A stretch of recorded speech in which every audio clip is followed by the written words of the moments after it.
most importantly, the talented, this one and only Sam Juan. We have her today. What's up? Hey guys, so stoked to be here. Thank you for even considering me for your show. So really excited to get talking about this topic today.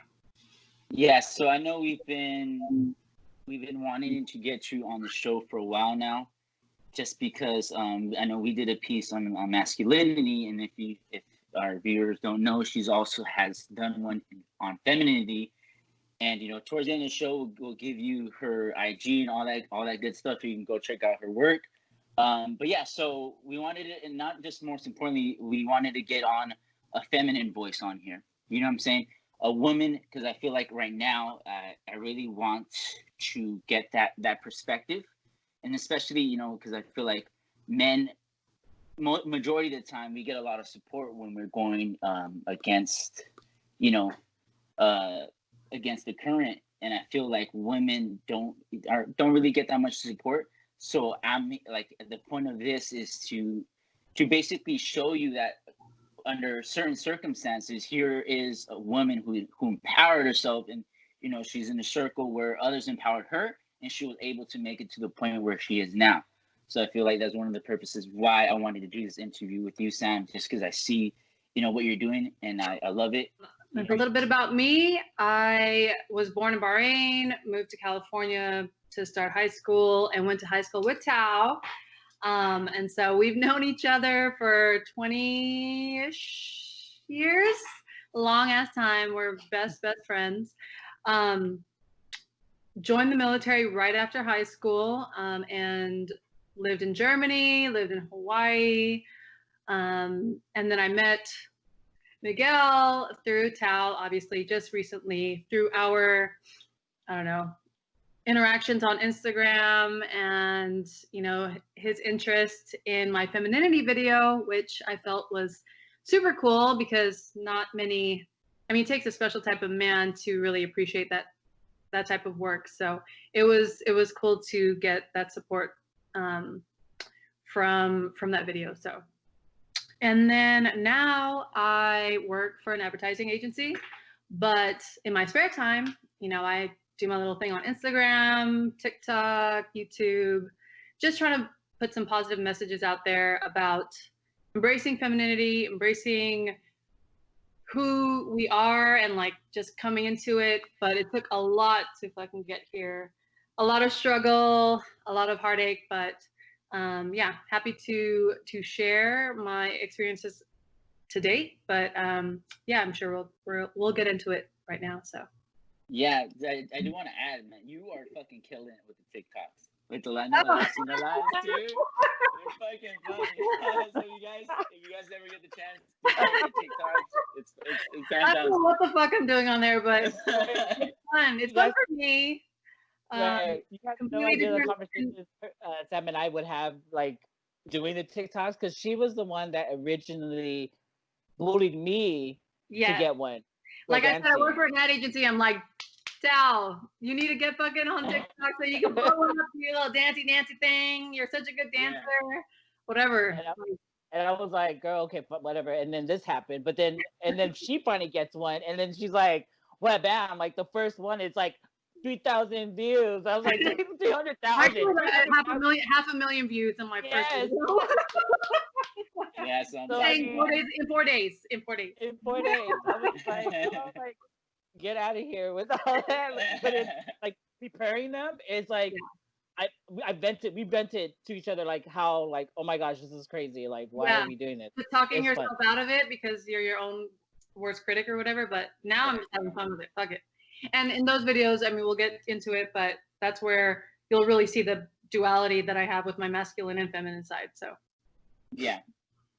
And that kind of like takes us to the first question I want to talk to you about, is just like how you were growing up. Some of the struggles you had and challenges, and not even just that, but like some of your role models and people you looked up to, both, male and female.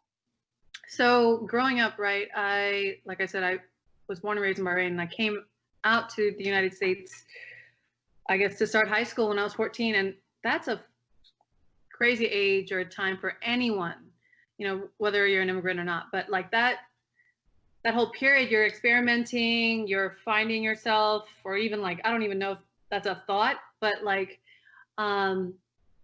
back then you really just, at least for me, I was just like, I will show up to school in Dickies and Chucks and a wife beater. And the next day I'll show up to school with a skirt on and a tank top and my hair done. You know, like the challenges were, you know, with that whole thing was that, I mean, Tal was there. Not only did it influence what I was wearing, but who I was sexually, or like how I identified, you know, do I like girls? Do I like boys? I actually like both. Like, and then at the time, I guess it wasn't okay to show that you liked someone of the same sex. And I ended up, you know, having a girlfriend who was, you know, stud all the way. But then getting suspended from school because we were open about our relationship. And even, you know, at a public school like that wasn't allowed for whatever reason. So those type of challenges too. And then when I joined the Army right after high school, I mean, that was like, don't ask, don't tell. So a lot of challenges, embracing who I was back then. Yeah, it was interesting because I was already out of high school before she got there. I was already out. But I didn't I guess I didn't display anything. I didn't really, so that's why it was so interesting when that happened to her. We were like, that was so confused. So it's okay that you guys know that we are, but if they held hands, it was a problem. You know, that was, so it was. Yeah, they didn't want to see it. Yeah, they didn't want to see it. Exactly. And so it was an interesting time. And the good thing is everybody was rallying behind both of them, her and you know, that was wrong, you know? So. Yeah. And that's crazy how, like, I feel almost everyone that I've known goes through an identity crisis. You know, some people experience it like early in life. I know mine, like I didn't really have my identity crisis till probably it was like a period of time. Like as soon as I turned 18, I was 18 all through all college. And then 25, 26, that's when I started becoming my own. And I wasn't scared no more. I had the courage to like do whatever the fuck I wanted to do and not really overvalue people's judgments, you know what I'm saying? And not trying to satisfy them and just do things for myself. Yeah. And I kind of break away from that. And then I feel like that's when you learn to really feel who you are. Absolutely. And, you know, what you value. I think with us, because I think we found each other, Sam and I, because we didn't really from like that was the problem. That's what they had a problem with, I guess. Yeah, we just didn't. We were who we were, whatever we were, and I see. Yeah, we just kind of. I think we were drawn to each other. We were drawn to that, and then we experienced that identity, like figuring our identity, a lot earlier than maybe like what most people, because we just were like, okay, yeah, yeah. And do you think that that being attracted to the same sex had a lot to do with that? Like you kind of do a little bit more soul searching and figuring out like who you were? Have you thought about that? Honestly, the soul searching stuff is very recent. Okay. Yeah. I think what it is, I think that part was, it just gave her permission to continue to figure out who she was. Like not so much especially because, you know, we were teenagers, but it just gave us, it gave her a more open mind, which is why we connected, because we, you know, I was already like all over the place. So it just gave her the permission to just be open-minded and free, you know? Yeah, we're both free spirits. And I think before social, thank God, but like we were discovering ourselves. I don't think I would use the word crisis. We were going through that exploration or that journey in front of everyone, you know, not thinking it through internally and then trying it out. We were just fucking doing it, like, and then dealing with the repercussions or the impacts afterwards. Yeah, you know? And so now leading to that, like, what made you want to do the femininity piece? So what influenced that? I wish I had a super deep answer. So I was in grad school and I wanted to not write my 20-page paper. And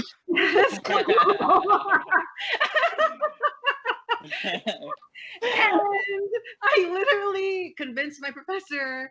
I mean, the topic would have been the same thing, but I didn't want to fucking like type it word for word for word. So I was able to convince her that a video would be, you know, a better outlet for this piece. And I'm so glad that she said yes, because it let me be more creative, for sure, right, and explore myself and be a little more vulnerable and show that side. Yeah. That's cool that she let you do that. Now, I want to go a little bit deeper into that. What were your thoughts going into making the video, and then what were your thoughts after? Like after everything was said and done, like how did you feel? What emotions and feelings came up? You know, where was your mindset at that point? So, of course, since it was for a school project, I had to hit certain criteria. So going into it, I'm like, I need to talk about this, this, this, and this, because I'm super OCD and I want to get an A. So I made sure to do that. But I think the reflections really came on as I was editing the video. Yeah. Then I started writing out the script of what I wanted to say once I was voicing over the collage of what the photographer, videographer had put together for me. And then during that time, that's when I was really like digging deep into, you know, flashing back to when I was in the Army, like how it felt to be in a male-dominated career and what I had to do to still maintain my femininity. Because I wore a man's uniform for over 10 years, you know, day in and day out. But I still love getting my hair done. I still love doing my nails and all that stuff. That doesn't make me weak, you know? So like just having that, you know, put into a video, it was a good self-reflection for sure. I hope I articulated that in the video, which I think it came through. Yeah, it did. I think you were able to vocalize that very clearly and beautifully. And I kind of want to, you kind of explaining that made me think about Alicia Keys and how, because I recently read her book, More Myself. Okay. Which is basically her finding, you know, her identity, and not even just that, like her voice as a woman. And she talks about, because I know she vocalized it on like Instagram and on social, how she wasn't going to use any makeup or anything like that to empower herself as a woman. And I know in your video you express how you use makeup and hair and, you know, just dolling yourself up as, you know, so you can empower yourself and you can feel beautiful. And I want you, you know, explain that a little bit further for us and for the viewers. Yeah, sure. So for me, I view it as an art, and I'm an artist at heart. Yeah. And by no means do I need or feel the need to have makeup on. I mean, I rarely ever have it on. But I don't feel like it's, for me personally, I don't feel like I use it as a crutch to cover up flaws. If anything, I just love the process of putting it on, trying on new colors, going to the salon, getting my hair done. I mean, that brings me back to when I was a kid with my mom, you know, like she was all about maintaining or self-care, you know, like that's where I learned a lot about that. So yeah, for me, it's more of accentuating or, you know, accentuating my features that I already have, not trying to cover up my insecurities. What about your journey with your hair? Like I know, like you know, you've gone through. You're so open with your hair. Like you're so free to do whatever. Like elaborate like on like what you feel about it and how empowered you are to do that. Sure. I think it comes from, I don't know, just again being a free spirit and knowing that my hair, I am not my hair, right? I've had mohawks. Yeah. I've had. Come on, DRE.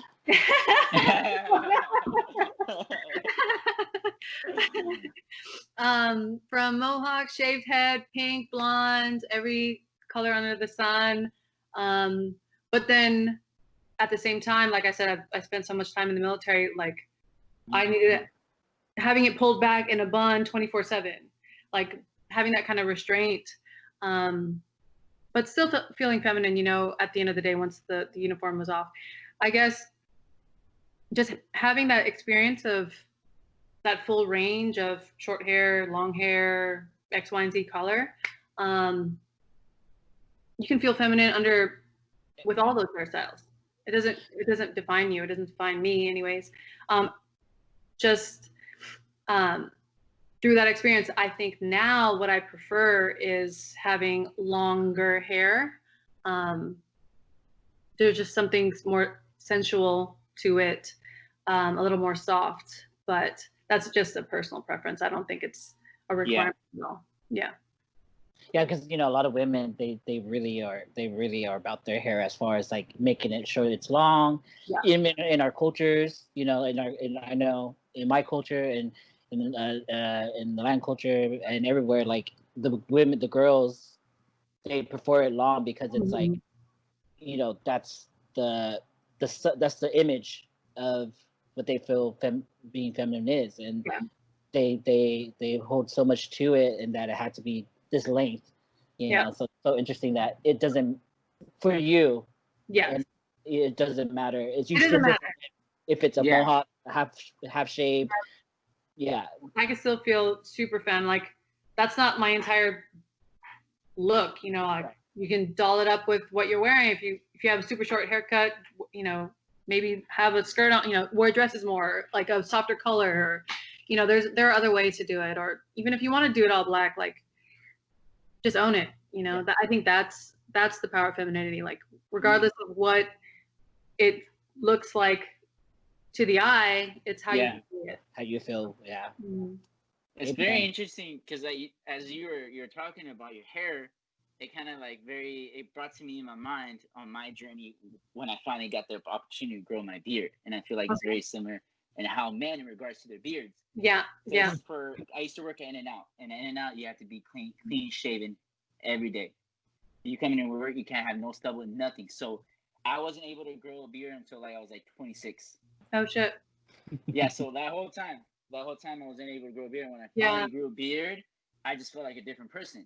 I kid you not, I just felt like a different person. And like this is not coming off. This is it's not coming off. I'm saying it's not coming off. I trimmed it probably like a month or 2 months ago, and very low, and I'm like, nah, I'm not trimming that. and from like if you like, I like beard, you know, as long as it's groomed, but feeling it, the whole like in between, that shit, no. Not hot. No, I'm not gonna grow it out like big. I'll keep it like. Either way, either like all like what you have, or like even longer, that's fine. Yeah. But not like the in between, because like rubbing it on the face hurts. And other sensitive areas really hurt.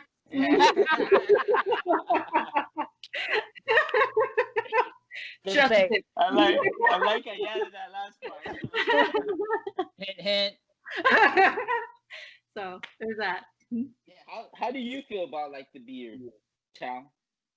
Like, what are your thoughts on that? Well, I think for me, because I was able to grow a mustache when I was like almost, I think, 6th grade. So, I mean, like, so like for me, like I did go through my phases. I did go to where I was just always clean faced. I just always had to shave because I grew facial hair. So like now, like I like this is probably the longest I will like it, and then I will go back down because my facial hair grows really fast. So which is why, you know, I go to the barber almost every week or every other week because. So but I see in the times, I see the trend. I see, you know, what the beards look now. It wasn't hot 10 years ago. You know what I'm saying? Yeah. And so I do sit back and I see the trend of what sexy ends up evolving to, you know, and that look. And for me, yeah, back then I wasn't down for the beard. I was like, whatever. But now, you know, I guess now what's going on, and you're like, okay, you know, like. But it's gotta be groomed. It's gotta be groomed. Yeah, it's gotta be groomed. Exactly. Not like. Right. Yeah, exactly. Not like crawling. Something's gonna grab you. Yeah. No. And Like so, your pubic and hairs that's and interesting. Yeah, I mean that's so interesting because then what I didn't really care much about them even 5 years ago. I didn't really Yeah. care much about. But then when you Yeah. start seeing men that that didn't have it, and then all of a sudden you see them grow it, and you're like, oh, you're starting to look Mhm. kind of hot to me now. So it's so interesting. You know what I'm saying? But Like then you're like you want to see what they look like without it. 'Cause- without it too, yeah, because you don't want to be like beard fished, like whatever it is. Like like there's like the hat fish and then the beard Yeah, fish. yeah. Yeah. They walk in and I'm like, who the fuck are you? Like, where's my man? Like, Where's my man? like who's this ugly man right here? Like, Yeah. anyway, Yes, that's another But- topic, but yeah, Yeah. that's how I feel about beards. Like, I like them now. I mean, they're hot Mhm. now. Yeah, totally down for it. So. So, next question I want to ask you is, how were you able to find the balance between the two, like feminine and your masculine traits, and how were you able to embrace them? Like, what allowed you and helped you to reach that point where you're comfortable? I think the military really helped me with that because Yeah. I was expected to hold up my own. That doesn't mean that I was trying to be a man by any means, but I was always expected to be a strong woman. Yeah. I didn't want to appear weak. I was in charge of a bunch of people, so I think that really helped me embrace and see the strength in that because they looked up to me for leadership, or my soldiers did. So yeah, I think that whole experience really helped me with that.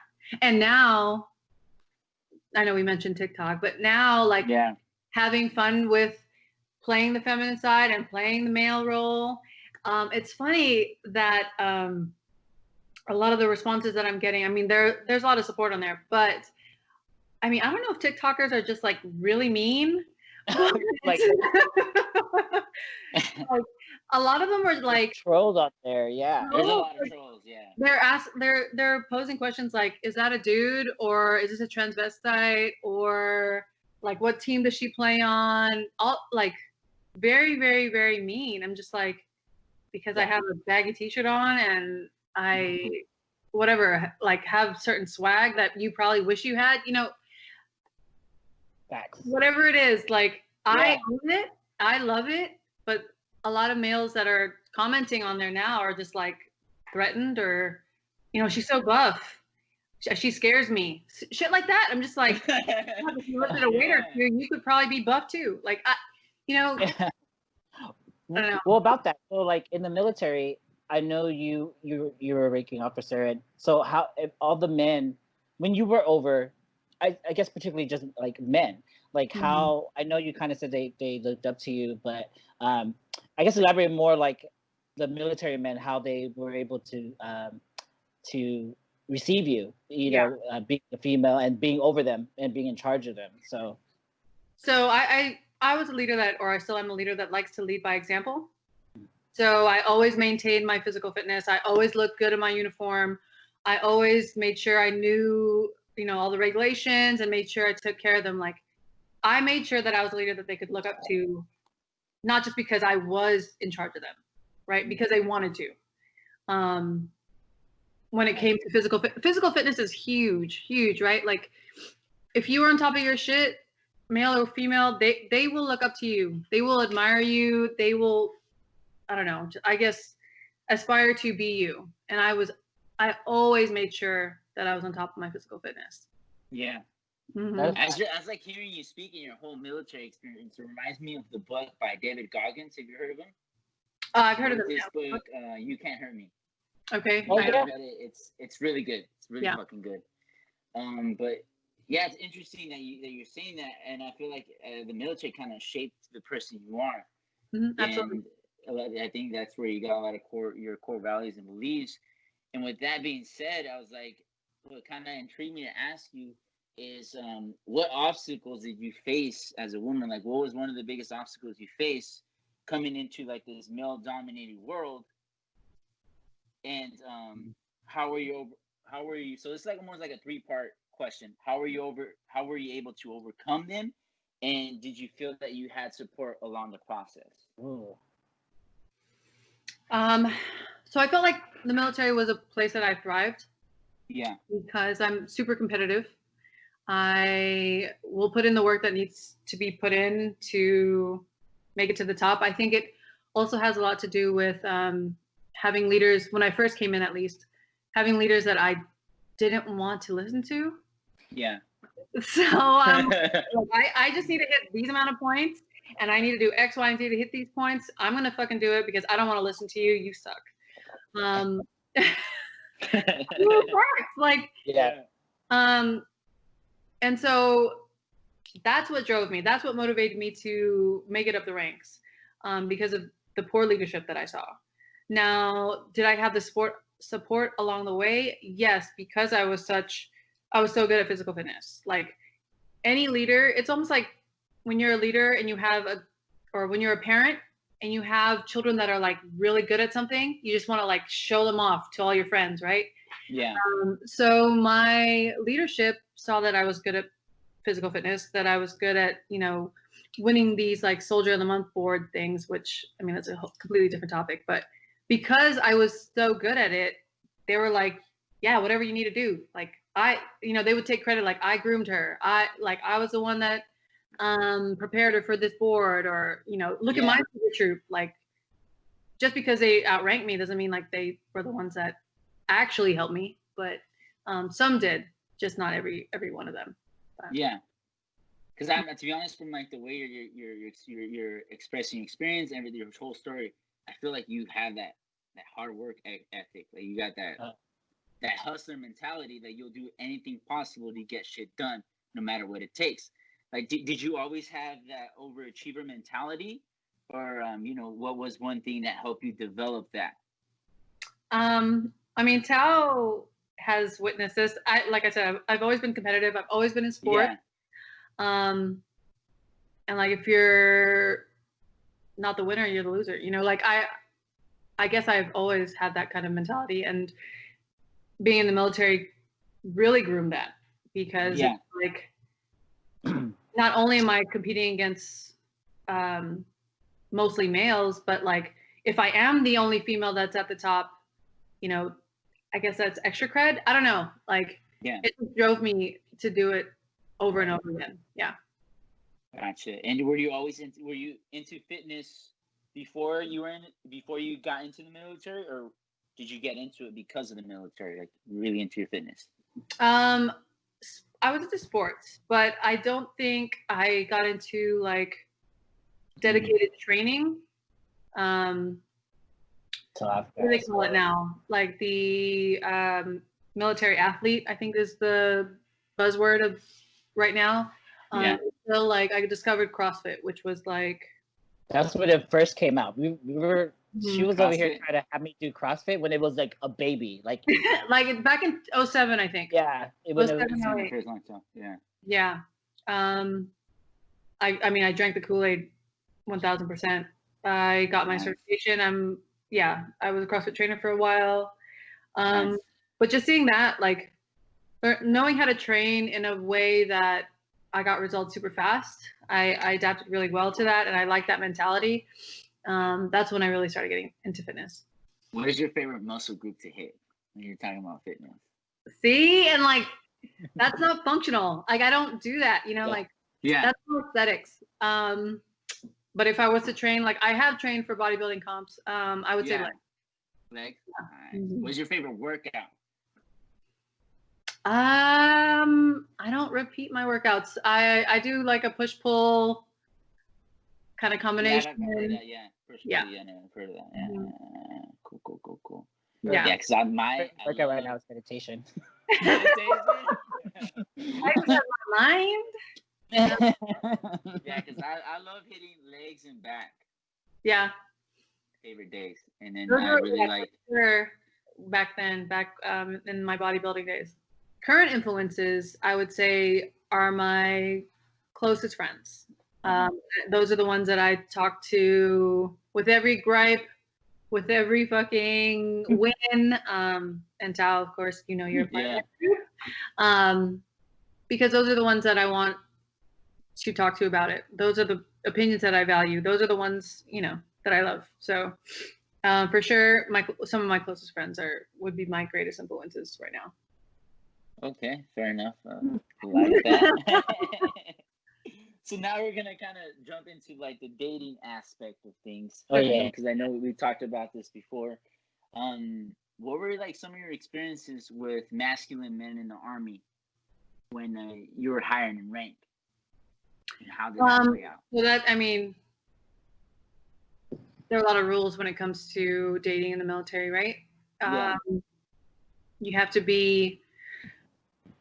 Technically, you shouldn't be in the same unit. You can't date officers. I mean, we can get really nerdy about it, but from a broader standpoint, I think what drew me to date military men was that they knew how to handle me. They know how to handle me.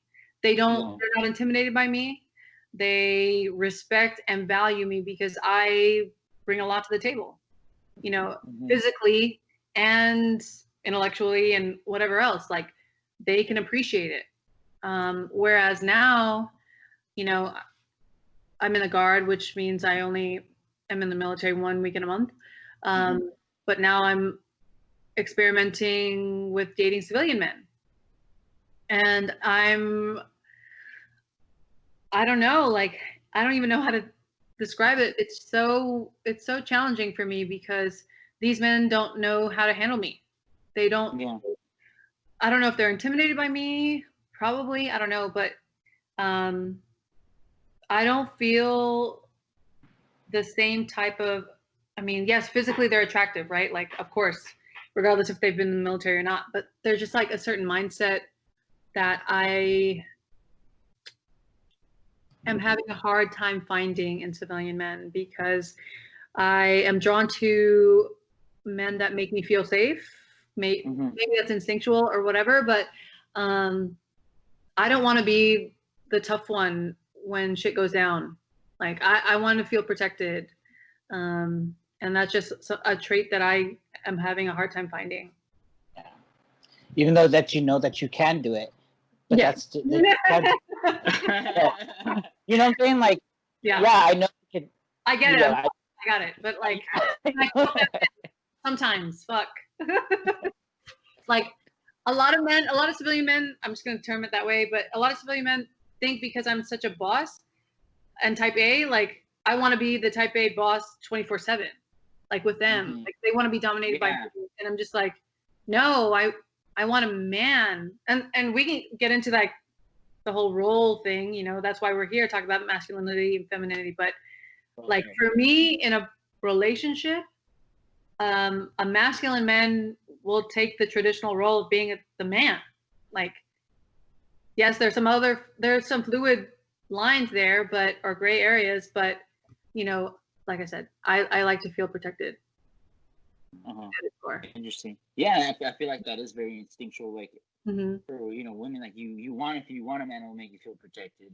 Yeah. And I feel like you deserve someone that will make you feel that way. With that being said, like, what advice do you give to men who want to date women like you, like very strong women, confident? Yeah. What advice can you give them?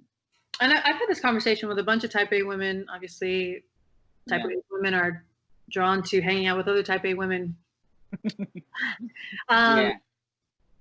And I guess for us, like, I'll speak for myself anyways, but just, we want to feel safe, secure, and supported, because we're so gung-ho, we're so dominating, but instead of, I don't know what I'm trying to say, but I guess just having that support and not feeling like they have to prove themselves, wanting to be more partners than anything else, I guess. Gotcha. So you want someone who's on your team, not going against each other. You were saying. Gotcha. And this goes for, I'm going to ask this question. This goes for all of us, for all three of us, something to think about. How would we define femininity and masculinity? Because I know we talked about this prior to the video. And I was kind of talking to Chi, because I know when you asked me this, Sam, it kind of like I had to go deeper, because I know I provide you like a very surface response. I was like, oh, feminine. I told you that. Sure. I saw masculinity as someone who's confident, exerts physical strength. The normal. Yeah, the answer that you would textbooks. get, Yeah. the definition of it. And so then I took a step back, and I was really thinking about it, last couple of days, and I feel like femininity and masculinity is like two different types of energy of how we express certain actions and modes of being. And I feel like that's one of the ways I can best describe, what femininity and masculinity mean to me, is how I can tap into myself and be able to express certain things and like different and channel different, and that channel two different types of energy to express my modes of being, if that makes sense. Yep. To express certain actions that I want to, that I want to take. If I connect with these at, different times, I'm able to express myself differently. So if I have like the masculine side in my mind, I'm gonna express myself in those manners. And then if I have my feminine energy in mind, then I'm gonna be able to express that and be able to be in tune with that energy. Yeah. No, I like that. Yeah. I like that. And I feel like when I'm most comfortable with my feminine energy, I feel like when I'm doing these interviews and podcasts, I'm being more creative, or even when I'm writing, I feel like that's when I'm in tune with that. And it's weird, because when they both unite, when they both come together, is when I'm meditating. Oh, wow. Because I'm not thinking about being feminine or being masculine. I'm just thinking about being present and being here, and just thinking about the moment. Mm-hmm. And I feel like that's when both of those energies unite, and then that's when I feel most centered and most grounded. That's cool. Yeah. But so that's how I've come to define it, because like I know when you asked me, it kind of like I was like, damn, she's asking something pretty deep, and so that's when I had to go even deeper. And I was like, oh. Yeah, because the question was, because you were saying certain traits was feminine and certain traits was masculine, and she asked you like, why did you assign those certain traits that way? Yeah, no, it was like, whoop, Yeah, and I think it all goes back to how we're programmed from little kids. Mm-hmm. And like it's crazy how women, when you're little, you're programmed to be you're programmed with that domesticity in mind, like take care of your household. Like right away you're given a baby, like to play with. You're given a kitchen. You're already basically put in that setting to so you can play that role, and it's basically programming you to play in that role. So then as you grow up, it kind of, and then if you want to do something differently, completely detached from that, I feel it's oftentimes you're conflicted, because you're like, what the fuck, because you're like programmed to think that way, but you want to do something completely different. And then when you come to your parents, especially parents that are very traditional, because I know my parents are very traditional. Mm-hmm. And my mom, she has her mind for a woman is like, oh, she needs to know how to cook, how to clean. She has that mindset because that's what she was taught. But now the woman's role in today's age, in this modern age, has completely changed. Like now the woman can be the sole provider. She doesn't have to depend on a man to do those things. Oh, God. That's right. You know what I'm saying? So say it again. And I think that's because women are now taking over both roles. exactly. Those are the women that are having the hardest time finding a man or a partner. Don't worry about the bills, boo. I got it. Don't worry about. I just need the companionship. I'm gonna be here. Be emotionally intelligent and keep yourself up sometimes. Please. I swear, it's the women that are accomplished, that have gone to school, that have whatever career, they've put the work in to have this badass career, that are having the hardest time finding a partner. And it's just because Are men that are at the same level, like obviously we're trying to find men at our level or higher, right? Like, are those men that are as accomplished, like, not, do they not want that? Do they not want that in a partner? Do they want the stay-at-home mom? Do they want someone that they can take care of or whatever? Are they feeling intimidated? Like, and that's, I mean, we can go deeper into that. Like, to feel like the provider, you know, all the way through that system. I don't know. It's just fucking difficult. Yeah, I think. I think it goes with like it depends on like each couple, right? Like what they're okay with as far as what roles that they're comfortable with, right? And interesting about that, because even the men that are, say, Sam, that are in your level or even higher, like some of them are freaking assholes. Yeah, very true. Yeah. And they're, you like, know, the and most that's insecure men. But they're the most insecure men, so their reaction is to be douchebags, you know. So it's like that's even harder for you guys, because like, okay, so there's this man that's compatible with me, professional wise, on paper, but on paper, exactly. but then emotionally they are ignorant, you know. Like I said, they need to become emotionally intelligent. I'll get everything else. So then my question to you, what if a man is not financially successful, like, you know, this guy he's not a he's comfortable, like he's secure, like he makes enough money to be secure, but his emotional intelligence, he's like what you want emotionally, and where you see that you have that connection, you can see yourself with him. Do you think that would be a potential partner for you? Yeah, because your financial situation is flexible. Yeah, exactly. If you can come with an emotional intelligence level, like, already, like, we can work on building the empire. Like, I don't need you to have billions. Just have that mindset of that drive. I could do better. Yeah.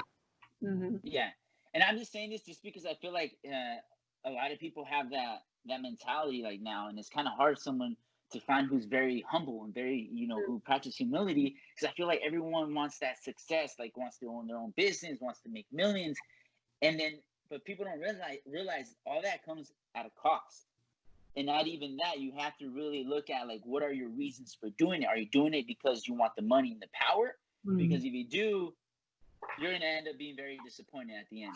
And you're going to realize you wasted all that time and energy to be sacrificed so much, and you're going to be very alone at the top. And for me, like, I know what's his name, Gary Vee. I don't know if you're familiar with it. He's like very big on redefining success and what success means to us. He's like, you don't even have to even make $80,000 a year. You can be happy making $40,000 a year, living within your means, but you can be you're not attached to physical things, because you're happy with what you have, with the simple things that you have in your life. And I feel like that's where I'm at in my life right now, where like I'm happy with the very few things that I have, because I don't need things to make me happy. I realize if I just have my family, I have, you know, building these strong connections with people like you and T. I feel like at the end of the day, that's what really makes a difference, is when you look for things like that and really make a difference. Yeah. No, I get what you're saying. I'm not a materialistic person, and definitely don't see myself becoming one. Having the means to have the having the means to have the freedom to do what I want with who I want, with my love. I don't want to have to limit myself if I want to treat my family. I don't want to have to limit myself if I want to go on a trip with them. Like, you know, like, I want to live in the moment, and having that financial freedom to do so is what drives me. It's what motivates me. So, you know, when it comes to like getting a partner, we don't need to be money driven or money hungry. But, just frame it in a different way, frame money in a different way, and just know that that is what will fuel us to live the life that we want to live with our loved ones. And I feel like the perfect word and the perfect frame of using it is using money as a tool. Mm-hmm. Money as a means to do what you want. Exactly. To live like the happy life that you want. And because a lot of people feel like, oh, I can't give as much as I want to because where I am financially. Well, then that should be your goal and purpose. Like, I want to acquire that money that will allow me to give to people that are less fortunate, and do that. Because you can do that regardless of money or not. There's different ways of giving back to people. But if that's like what you want to do, like, there's different ways of doing it. So with that being said, like, where do you see yourself in 5 years? So a lot of this personal reflection or self-worth stuff that I've been doing this year has kind of influenced my purpose now. I'm doing a lot of soul searching, some meditating. I'm still not there yet, but breath work, yoga, and all that good stuff. And that has led me to kind of define my purpose. Yeah. So in 5 years, I hope to be back home, living that out. And it has a lot to do with art, for sure, art therapy, mental health, and spreading awareness about mental health and helping veterans with their struggles with mental health. But yeah, just in 5 years, I want to be helping vets and others who struggle with mental health through art and art therapy. Wow, it's funny that you said it, because as you were saying, I was already thinking that. Like, I could see you totally being in that setting, doing that. Yeah. And I know, like, knowing you, I remember our first conversation. It was like at 3:00 in the morning. I don't know if you remember. Oh, I remember. 3:00 in the morning. And I think I had to send her to. Yeah, I had I felt bad, so I sent her. Yeah. Brother, and I received a call. I was like, "Who's this?" Like, he saw his team. I was like 3:00 in the morning, and it was you. I heard your voice. I was like, she's like, you sounded very sweet. Like, you're very sweet. You're very kind. You're like, I know you're a recording later today, but unfortunately, not gonna make it. She's like, don't be mad at him. It was my doing, but it was my doing, because that's how it is when we hang out. It's fine. Yeah, but and you dragged your brother into it too. I know, right? It's just kind of what happened. I don't know. I feel like anything that you set your mind to, like, I already know it's gonna get done, because you just have that mentality that very few people have. And I'm happy for you that you're on this spiritual journey, trying to grow personally on all levels of your life. Because I feel like once you make that connection, it's like your whole world changes, and nothing's gonna stop you at that point. Nothing. Yeah. Like, go better prepare for San Juan, because I'm telling you, I appreciate that. You're gonna the support from you guys that definitely have more experience exploring your spirituality and doing that self exploration. All that stuff is really new for me. While I'm very driven, it's typically in the past it's been forward, right? Like I see a goal and I accomplish it because that's just who I am. Whereas now I'm like looking in the mirror and then figuring out who I am and digging. This is the hard work, right? Like doing the personal work, doing the personal growth. This is the hard shit. Like, tell me what to accomplish. Like, what bachelor's degree, fine. Graduate degree, fine. Like that's the easy shit. Like looking in the mirror and figuring out how to live with yourself day to day and what type of person who you are right now and who you want to become. That's the hard stuff. That's like, people don't really realize how hard that shit is. Yeah. Because there's gonna be some days where you're like just in pieces. Yeah. Where you revert back to your old ways of being.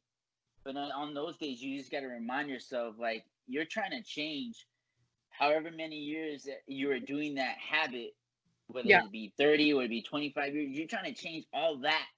It's like it's not going to change overnight. Like, there's going to be days where you're going to relapse and do that again. And you just got to come back the next day, reset yourself, think think about what triggered it and what led you there, and then think about what you're going to do differently that day that won't let you go back. You just got to be really compassionate with yourself, just like we are compassionate with the people. Just be very compassionate with with yourself, and just be patient, and just realize it's just the journey and part of the process. Like, life will continue to ask you the same question over and over until you learn and until you find that answer that you're looking for to help you live your life that you want to live right now.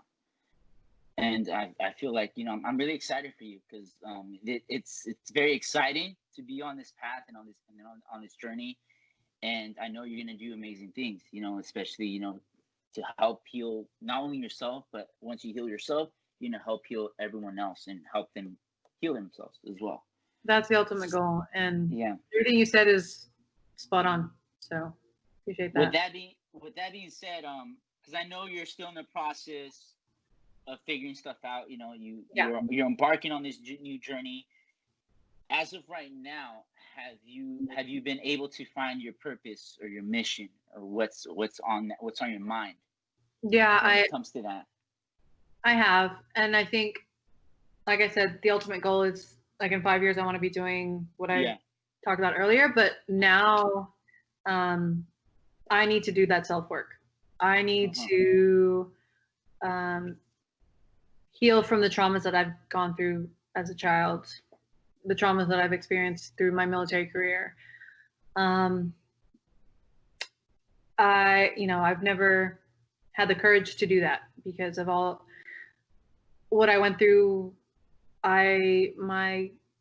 What is it? What do they call it? The device that I used to, like, make it through, like, what I did to, like, just push it away and not deal with it. I wouldn't think about it. That's how I kind of not healed, but, like, just made sure I could wake up to the next day, I guess. But now I think I'm ready to address the trauma, and I know that I need to do this in order to grow as a person, in order to move past this, because I was turning to certain behaviors or things to deal. And it's only been as of this year that I'm realizing, or I now realize, that I was doing that as a coping mechanism. God, there's the freaking. There you go, coping. I'm like, it's coming. Yeah, but I can't continue to do that for the rest of my life because it's unhealthy. Yeah. And by you doing that, it's obviously that's, and then going forward, by you putting in that work to deal with that, it's gonna make you a better mentor, whatever what you're gonna be doing in the future. It's gonna prepare me for the purpose that I see my long-term goal. Yeah, for sure. I'll be able to relate to those that I'm trying to help, because I did the work too. You know. Exactly. Yeah. So what have been the methods or the techniques that you've been using and implementing in your life right now that have been helping you so far, like the most, that have been like game changers for you in finding, you know, your person, like helping you with personal growth and also like your spiritual side as well?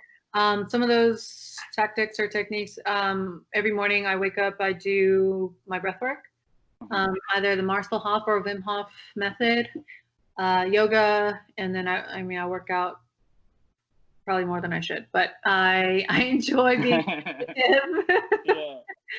and journaling and art have been my outlets for trying to change my behaviors. Yeah. The one thing I love about us three is that we have our journals. Yeah. And then after the 30 or 40 breaths, on the last breath, you release everything and then hold it for as long as you can. And then you'll see week to week, like I can hold my breath for 2 minutes now. And then you do a couple sets of that, like 3 to 4 sets of that. And then the last set, you do it with push-ups, but with like no breath. And then when you come to, it's like, I honestly have seen, like, it's gonna sound crazy, but like light. I told T the other day, like I saw my third eye. Like, Yeah. Yeah, the feeling that you get, it's like almost like you're high, you know? Yeah, it is. It is. You see colors like people Yeah. don't realize. I've meditated to the point where like my body felt paralyzed, where I felt like I couldn't get up. Or I know one time I meditated and I saw like a snake coming out of my third eye. So I'm saying, like, the more you meditate, the more you activate that, and the more like you get in tune with yourself, and you start having more visualizations and those out of body experiences. Yeah. But I wanted to ask you, like, the final question, just to wrap it all up. Being that this video is dedicated to empowering women, and this episode is dedicated to women, to you guys, because I really want to show our appreciation to women. You know what I'm saying? And give this platform a voice to women, and a voice to you, being a woman, very powerful, very strong. Like, what is some advice that you can give to women out there, like some encouragement, if you could? I would say embrace the journey. You don't have to know exactly who you are right this second. You know, just know that you will know when the time is right that you've become the person that you want to be. But experiment, fuck up. I encourage mistakes. Like, try something out. If it doesn't work out, brush yourself off and try something else. But that's the only way you'll really learn about who you are and who you want to become and who you don't want to become. Exactly. Well said. Beautifully said. Thank you so much, Sam. So if people are interested, where can they find you? Where can they follow you? For sure. What's the next thing you want to do? Like, what's on your mind? If you want to follow me, find me, whatever. I am on Instagram at the one Sam Juan. That's THE, the number 1, and then there's 2 underscores between Sam and Juan. Or on TikTok, at the one Sam Juan. YouTube, that I think is where I'm going to dedicate my next venture, all my energy to that, because with the art therapy and art and all that, I think YouTube's going to be the next platform where I can grow that and help other veterans through that. You know, putting out that information like you're doing with these awesome videos, like just putting out that content there, so people who are on that path of searching for certain answers have a place where they can find it. You know. Yeah. All right. Cool. Thank you so much. And I will include your Instagram page, and I'll put your YouTube page all under this video in the comments, so people can go reach out to you and follow you and support you. You have MIT's full support, because it's cool seeing you. Not even just cool, I think it's awesome, fucking amazing to see you develop as a person, and do this, finally kind of get to know yourself on a deeper level, and just to better yourself not as a woman, but as a human being. I feel like we all deserve that, and we owe it to ourselves to do that. But I really appreciate you. I'm grateful for you coming on the show, spending this time for us, time with me and T. Hopefully further down along the line, we can do a couple more videos on different subjects and topics, and hopefully like in person. Yeah, in person, exactly. All right, I think the last time we were supposed to meet, I went on a spiritual journey, so sorry. You don't need to apologize. You're on a spiritual journey.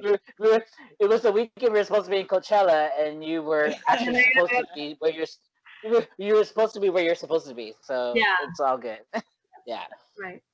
Yeah. So everyone, thank you so much for watching. I'm always so appreciative and really fucking grateful for you guys tuning in. You guys are taking time out of your day. You could be doing anything else. You could be binging on Netflix. You could be on Instagram, watching so much content, but you found yourself here with us, spending your time. I know it's valuable. Take care of yourself. Stay safe. And one thing I do want to tell you is check in with yourself. All right. Find out how you're doing mentally, how you're doing emotionally, and find whatever. If you're feeling a void, tend to it. Look deep within and really search within yourself and ask yourself that question you've been avoiding, and I guarantee you will find the answer within yourself. All right. Thank you guys for watching. I hope you all have a blessed day. Peace. Thanks, everyone. Guys.